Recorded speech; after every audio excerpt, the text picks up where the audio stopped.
Bulletin sponsored by उत्तम Singh academy Rewa. नमस्कार, Vindhya times में आपका स्वागत है और आपके साथ मैं श्रेय। आज की बुलेटिन की खबरें लेकर हाजिर हुए हैं। पहली खबर की बात करते हैं। मध्य प्रदेश के नवनिर्वाचित विधानसभा अध्यक्ष एवं रीवा जिले के देवतला विधानसभा सीट से विधायक गिरीश गौतम आज सर्किट हाउस में पत्रकार वार्ता का आयोजन किया। पत्रकार वार्ता करते हुए विधानसभा अध्यक्ष गिरीश गौतम ने रीवा एवं विंध्य के मुद्दों पर चर्चा की और कहा कि बिना रीवा में कैंसर के मरीज तेजी से बढ़ रहे हैं और इसके पीछे का कारण क्या है, इसके लिए क्या सर्वे कराया जाएगा। साथ ही साथ रीवा में स्वास्थ्य शिक्षा जैसी सुविधाएं बढ़ाने के लिए भी उन्होंने कहा कि सदन के माध्यम से एवं सरकार के माध्यम से वह किस दिशा में सकारात्मक एवं सार्थक प्रयास करेंगे।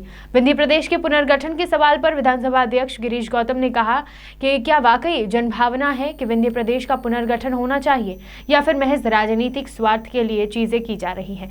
साथ ही साथ उन्होंने यह भी कहा कि तत्कालीन विधानसभा अध्यक्ष श्रीनिवास तिवारी के समय जो प्रस्ताव दिल्ली भेजने की बात हुई थी, उसके संदर्भ में विधानसभा से मैंने जानकारी मांगी है, उसके बाद ही आगे की दिशा तय हो पाएगी। विधानसभा अध्यक्ष गिरीश गौतम ने कहा कि आगे आने वाले समय में उन तमाम क्षेत्रों में काम करने की जरूरत है जिससे विंध्य को एक अलग पहचान मिलेगी। सदन में रहकर मैं विंध्य और युवा को ताकत देने का काम करूंगा। मध्य प्रदेश के विधानसभा अध्यक्ष गिरीश गौतम अपने 2 दिवसीय प्रवास पर रीवा आए हुए हैं। कल भारतीय जनता पार्टी के तमाम कार्यकर्ताओं नेताओं द्वारा उनका भव्य स्वागत किया गया। एनसीसी ग्राउंड में विधानसभा अध्यक्ष गिरीश गौतम द्वारा नागरिक अभिनंदन कार्यक्रम में संबोधन दिया गया और उसके बाद आज उन्होंने कई स्थानीय कार्यक्रमों में हिस्सा लिया।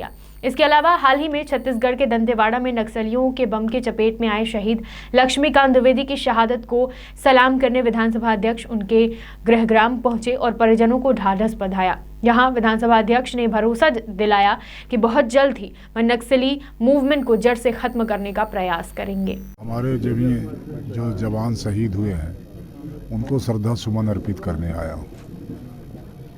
और ये नक्सलाइट जो मूवमेंट हो रहा है दंतेवाड़ा के भीतर, उसमें लगातार जवान शहीद हो रहे हैं। हम उनकी सरकार उनकी मदद करती है, पर उनकी शहादत बेकार नहीं जाए तो वाकई में पूरी ताकत लगा करके वो बीज को ही तोड़ना है। नक्सलाइट जो मूवमेंट है उसको ख़त्म करना, और यही फिर हमारी शहादत देने वाले हमारे जवानों को सदरी श्रद्धांजलि यही हो सकती है। विंध्य के बघेली कलाकार अविनाश तिवारी द्वारा बघेली बौछार सीजन 2 कार्यक्रम का आयोजन किया गया कृष्णा राज कपूर ऑडिटोरियम में, जिसमें भारी संख्या में लोग कार्यक्रम में उपस्थित हुए और बघेली बौछार सीजन 2 का लुत्फ उठाया। मीडिया से बात करते हुए अविनाश तिवारी ने बताया कि लोग बड़ी संख्या में कार्यक्रम देखने पहुंच रहे हैं। सभी का धन्यवाद किया कि लोगों ने कार्यक्रम को सफल बनाया और एक स्लोगन भी दिया कि हंसेंगे हंसाएंगे आंखों की रोशनी लाएंगे। आपको बता दें कि कार्यक्रम के माध्यम से जो भी राशि एकत्रित हो रही है उस राशि को नेत्रहीन लोगों की मदद की जाएगी और उनका ऑपरेशन करवाया जाएगा। रीवा जिले के बिछिया थाना क्षेत्र अंतर्गत कुठोलिया घाट में आज किशोर नहाते वक्त डूब गया। किशोर का नाम रोहित कुशवाहा बताया जा रहा है, जो सुबह बीहर नदी में नहाने के लिए तकरीबन 11 बजे गया हुआ था और बीहर नदी में छलांग लगाई, नीचे गहरे पानी तक चला गया। इसके बाद वह ऊपर ही नहीं आया। थोड़ी देर बाद लोगों ने उसकी एक झलक घटनास्थल से दूर देखी, लेकिन फिर उसका कोई पता नहीं चला। सूचना मिलते ही सिटी कोतवाली पुलिस मौके पर पहुंची। कंट्रोल रूम से गोताखोरों की टीम बुलाई गई जो नदी में बच्चों को ढूंढने का प्रयास कर रही है। बता दें कि जिस स्थान में हादसा हुआ है वह बीहर और बिछिया नदी का संगम है।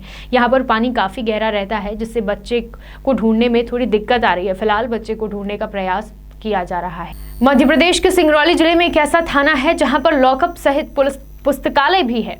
जी हां, यह ऐसा पुस्तकालय है जहां पर न सिर्फ पुलिसकर्मी बल्कि आम आदमी भी बैठकर किताबें पढ़ सकते हैं। संभवतः यह मध्य प्रदेश का पहला ऐसा थाना होगा।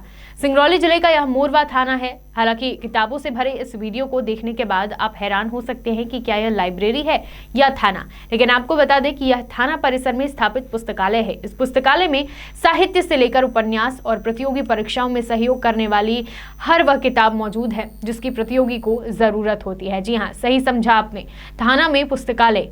इस पुस्तकालय में 1000 से ज्यादा किताबें मौजूद हैं। सिंगरौली जिले के मोरवा थाना पुलिस ने जन सहयोग और आपसी कंट्रीब्यूशन से इस लाइब्रेरी को शुरू किया है। अब आसपास के न सिर्फ आम लोग बल्कि खुद पुलिस अधिकारी भी इस लाइब्रेरी में पहुंचकर किताबें देख रहे हैं। सिंगरौली से पुष्पलेश द्विवेदी की रिपोर्ट। हमारे पुलिस अधीक्षक महोदय के आदेशानुसार और उनकी प्रेरणा से हम सभी लोगों ने एक कम्युनिटी पुलिसिंग का एक जो महत्वपूर्ण पहलू है उसके तहत पुलिस की ज़िंदगी में एक जो नीरसता है उसको भी परिपूर्ण करने के लिए कि पुलिस वाले अपना समय निकालकर थाना परिसर में उपस्थित लाइब्रेरी में अपना समय निकालकर पढ़ें, हम लोग भी अपना ज्ञानवर्धन करें। और जो अन्य लोग हैं वो थाने की सीढ़ियां जो चढ़ने में डरते हैं कि पुलिस वाले किस प्रकार से उनसे व्यवहार करेंगे, वो भी एक सामाजिक पुलिसिंग के तहत, कम्युनिटी पुलिसिंग के तहत हम उसको सुधारेंगे। और सभी लोग आएंगे और हमने लगभग 1000 पुस्तकों का संग्रह किया है, जिसमें ड्रामा, हिंदी साहित्य, सभी प्रकार की पुस्तकें इसमें सम्मिलित हैं। और निश्चित रूप से ये भविष्य में सभी लोगों के काम आएंगी और सभी लोगों के बीच में एक सकारात्मक माहौल बनेगा कि पुलिस ऐसे भी कार्य करती है जो समाज के बहुमुखी प्रतिभा को लोगों को आगे आने का मौका देती है। अभी हमने 1000-1200 जितनी पुस्तकें कलेक्ट की है, उसके बाद हम अन्य पुस्तकें भी कलेक्ट कर रहे हैं। और मेन इसके पीछे जो आइडिया है वो लोगों को पढ़ने की आदत डालना है। हम अपना व्हाट्सएप पे और फेसबुक पे थोपा हुआ ज्ञान ही ना हमेशा उसी को ना तार्किक मान लें, बल्कि किताबों से, अन्य चीज़ों से क्लियर करें उस बात को। कॉम्पिटिटिव एग्जाम्स की पुस्तकें हैं, नोट्स हैं अलग अलग इंस्टीट्यूट्स के, हिंदी साहित्य से रिलेटेड जो ऑप्शनल लोग लेते हैं वो चीज़ें हैं। तो ऐसे बहुत सारी चीज़ें उपलब्ध कराई गई हैं जो लोग यहाँ पर आकर उसका फ़ायदा उठा सकते हैं। ये पुलिस का बड़ा ही नया नवाचार है और इसका श्रेय हमारे थाना प्रभारी मोरबा जो मनीष त्रिपाठी हैं, ये इनकी सोच थी। इनने पुलिस अधिकारियों से कुछ किताबें डोनेट कराई और जितने भी साहित्य से जुड़े लोग हैं उनसे जा करके इनने उनसे किताबों का जो है दान लिया और अपने कुछ किताबों के साथ संग्रह करके यहाँ पे एक बहुत बड़ा कलेक्शन उनने करीब 500 किताबों का किया है, जिसमें धार्मिक पुस्तकें भी हैं, बहुत प्रसिद्ध उपन्यासकारों की कहानियाँ हैं, वो किताबें हैं, जो प्रसिद्ध राइटर हैं और जिनको विभिन्न पुरस्कारों से अलंकृत किया गया है, उनकी पुस्तकें हैं। और निश्चित रूप से ये समाज को जोड़ने का और सामुदायिक पुलिसिंग का एक बहुत ही नायाब उदाहरण है, जिससे लोग जुड़ेंगे। और अभी तक जो पुलिस की प्रति जो छवि थी, जिसमें बदलाव कोविड-19 के बाद आया और फ्रंट लाइन वॉलंटियर की तरह पुलिस भी एक साख में बहुत बड़ा जो इजाफा हुआ है, वो निश्चित रूप से अगला कदम ये होगा। शहडोल में बाघ ने फिर ग्रामीण पर हमला किया है। हमले में ग्रामीण ओजन सिंह गंभीर रूप से घायल हो गया है, वहीं घायल को अस्पताल में भर्ती कराया गया है। बाघ के हमले से ग्रामीणों में दहशत है। पिछले कई दिनों से यह बाघ घूम रहा था, जिसकी सूचना वन विभाग को दे दी गई थी। गोहपारू वन परिक्षेत्र के गोडारू गांव की घटना बताई जा रही है, जहां बाघ ने ग्रामीण पर हमला किया है। हमले के बाद ओजन सिंह को सामुदायिक स्वास्थ्य केंद्र गोपारू में भर्ती कराया गया है। ग्रामीणों का कहना है कि बाघ के घूमने की सूचना वन विभाग को पहले ही दे दी गई थी, जिसके बाद भी कोई ध्यान नहीं दिया गया, जिसके बाद यह घटना घटी। शहडोल से पंकज राव की रिपोर्ट। बात करते हैं बुलेटिन की आखिरी खबर की। उमरिया जिले के बिरसिंहपुर पाली रेलवे स्टेशन से लगे शहडोल रेल मार्ग में स्थित मुंदरिया रेलवे स्टेशन के करीब बना रेलवे अंडरब्रिज क्षतिग्रस्त हो रहा है। इस अंडरब्रिज के ऊपरी हिस्से से छत का टुकड़ा टूटकर गिर रहा है और ब्रिज की छड़ें भी बाहर नजर आने लगी हैं, जिससे ग्रामीण आवागमन के दौरान असुरक्षित महसूस कर रहे हैं। ग्रामीणों ने इस संबंध में बताया कि इस अंडरब्रिज से प्रतिदिन हजारों ग्रामीण आवागमन करते हैं, जो बाइक व छोटी गाड़ियों के माध्यम से आते जाते हैं। बताया गया है कि पाली मुख्यालय को जोड़ने के लिए यह एक रास्ता है, जहां से पाली ब्लॉक के दर्जन भर गांव के रहवासी नियमित रूप से आवागमन करते हैं। लेकिन अंडरब्रिज की छत क्षतिग्रस्त होने से सभी में डर का माहौल भी बना हुआ है। ग्रामीणों ने बताया कि बीते वर्ष बने रेल अंडरब्रिज के कारण अब यात्री बस व ट्रक आवागमन नहीं कर पाते, मात्र टैक्सियों के सहारे ही ग्रामीणों का आवागमन होता है। उनका मुख्य वजह यह है कि एक तरफ अंडरब्रिज की ऊंचाई कम है, वहीं दूसरी तरफ सड़क न होने से बरसात के समय बेहद परेशानी होती है। बताया गया है कि रेल विभाग के अधिकारी भी इस संबंध में कोई प्रभावी पहल नहीं कर रहे हैं। जब यहां के रेल अधिकारियों से बात करने का प्रयास किया तो उन्होंने कैमरे के सामने कुछ भी न बोलने की बात कहते हुए मौखिक रूप से कहा कि यह जनरल बात है, इतना चलता रहता है। वहीं वरिष्ठ अधिकारी संपर्क में नहीं आ रहे हैं। बहरहाल इस संबंध में रेल विभाग के वरिष्ठ अधिकारियों द्वारा क्या कार्यवाही की जाती है, आगे आने वाले समय में पता चलेगा। उमरिया से मनु उपाध्याय की रिपोर्ट। मैं ग्राम पंचायत वेली का हूँ, मेरा नाम राजकुमार यादव है।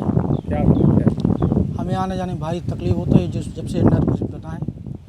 इसमें आए दिन हमेशा जैसे गाड़ी चलती है तो दमक से इसका प्लास्टर गिरता है और हमारे जैसे बड़ी गाड़ी आती हैं, बस और आती हैं, अगर बारात आदि ले जाने के लिए तो यहाँ से नहीं जा सकते हैं। क्या कारण है, क्यों नहीं जाता? ये ब्रिज के एक तरफ से छोटा नीचा पड़ रहा है, एक तरफ ऊंच पड़ रहा है, और ये रास्ते से हमारे कई गांव लगे हुए हैं, जो कि शुरुआत से लगा हुआ मलाहदूस पंचायत से लगा हुआ चेहरा, हमारा कुरावर है, करकटी है, बेली है, सांस चिन्ह कठाई गडरौला चौरी, यहाँ पूरा लगा है।